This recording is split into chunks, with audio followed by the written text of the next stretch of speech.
The Forbidden Attic. In a small, dark house on the edge of the woods lives Jonas, a curious 8-year-old boy. The house is crammed with old furniture, dusty heirlooms, and boxes that smell of secrets. On a rainy afternoon, when the sky is grey and ominous, Jonas's curiosity overcomes his fear. Despite his parents' warnings, he sneaks up to the attic. The discovery. In the attic, it is cold and dimly lit. As he navigates through the forgotten items, he discovers a giant, ornately decorated mirror hidden behind an old wardrobe. The silvery glass seems to glow in the darkness, and Jonas cannot help but move closer. When he looks into the mirror, he does not see his own reflection but another boy who looks exactly like him. The friendship. The boy in the mirror, who introduces himself as Jonas's mirror brother, reveals that he has been trapped there for centuries. Their conversations are initially innocent and playful, filled with secrets and dreams. As days go by, Jonas grows more comfortable, and the mirror brother seems to become a real friend. The dark turn. As their friendship deepens, Jonas notices that the mirror brother's behavior begins to change. He starts making more demands, a candle, salt, and eventually asks Jonas to place his hand on the glass.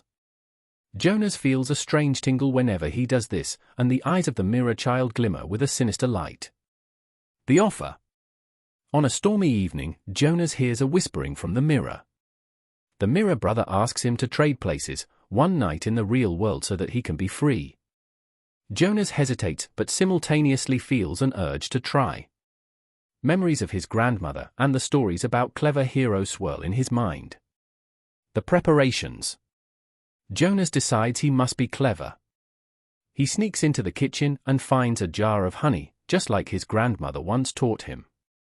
Back at the mirror, he spreads a layer of honey on the glass, determined to outsmart his mirror brother. He feels the tension in the air grow. The confrontation.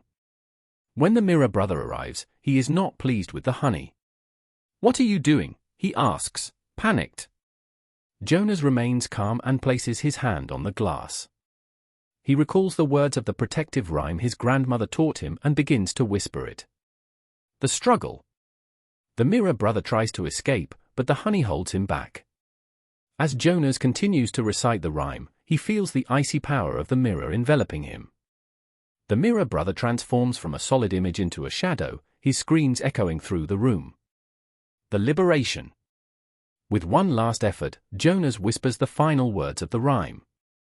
The mirror brother disappears, his screams fading away.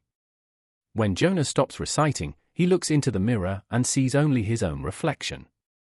His heart races, but he feels relieved. The threat is gone. A new beginning. Later, when his parents ask why he wants to keep the mirror in his room, Jonas smiles mysteriously. Every night before bed, he spreads a bit of honey on the glass. He whispers the rhyme, just in case the mirror child ever tries to return. From that day on, Jonas knows that not all friendships are what they seem, and that he must always listen to his own instincts and to the old stories that once kept him safe.